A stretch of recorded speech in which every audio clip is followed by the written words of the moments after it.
I'm Paula Jones. I'm one of the organizers for NC Tech for Good, and I am with Gabe here today at the NC Tech for Good conference. And why don't you introduce yourself and tell me a little bit about your organization? Okay, my name is Gabe Casalett. I'm with Democracy North Carolina. I'm the communications specialist there.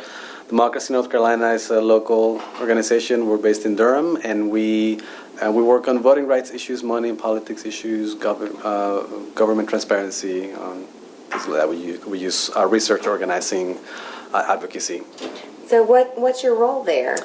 Communications specialist is a little bit misleading because I do mostly web communications. Okay. So, like, for example, our executive director, Bob Hall, does all the media work. So he works with the media. Kind of public relations, that kind of thing. Mm-hmm. And so I do most of the, the social media, maintain our websites, do our email marketing, or some of our print materials, things like that. So you're the feet on the ground, making it all work, Sort right? of, yes. Yes, I'm trying to connect our online work with our on-the-ground organizing work as well. Okay, fantastic. So what brought you to NC Tech for Good today? Well, I've actually known about this conference for 3 or 4 years, and I was here a couple of years ago for a workshop on social media, and then I was not able. This is a weird time for me because our internships start. Like, we have a summer internship that starts this week, so it never quite lines up right for me. But this year, I just decided to come, and there were some sessions I was interested in checking out. So, and I'm always trying to find out how other organizations are using technology and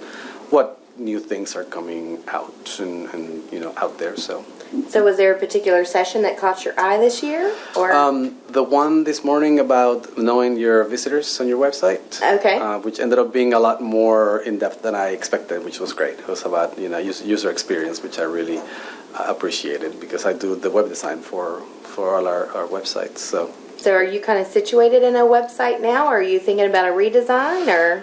A little bit of both. I just finished redesigning one of our websites. We haven't launched it yet, and then our main website has not been redesigned about 3 years. So I think it's about time to start looking at what we did back then and figuring out how we messed up and trying to start over and doing some things better. It's an iterative process, right? It is always, yeah. So yeah, and that's something that we're kind of in the middle of.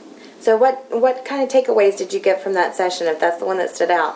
Yeah, I think that trying to be too innovative can actually be a detriment. Trying to always, for example, she was talking about the logo placement. People always expect the logo to be on the top left of the website, and the search bar they always expect it to be in the top right, and things like that. So sometimes you have to kind of stick to those standards, I guess, for people to be comfortable navigating your website, and so that was, I think, the biggest takeaway. Not trying to be think too much out of the box. Don't be too fancy. Exactly. Don't mix it up too much. Think about your audience, who's going to be visiting your website and things like that.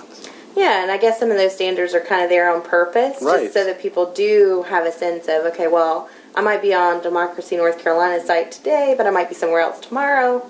And just to have some consistency in some way, even though they may look and feel totally different. Exactly right, yeah. Great. Well, anything else to take away from today? No, I think the sessions that I've been to have been great, and I appreciate you guys putting it on. All right, thank you so much. Thank you.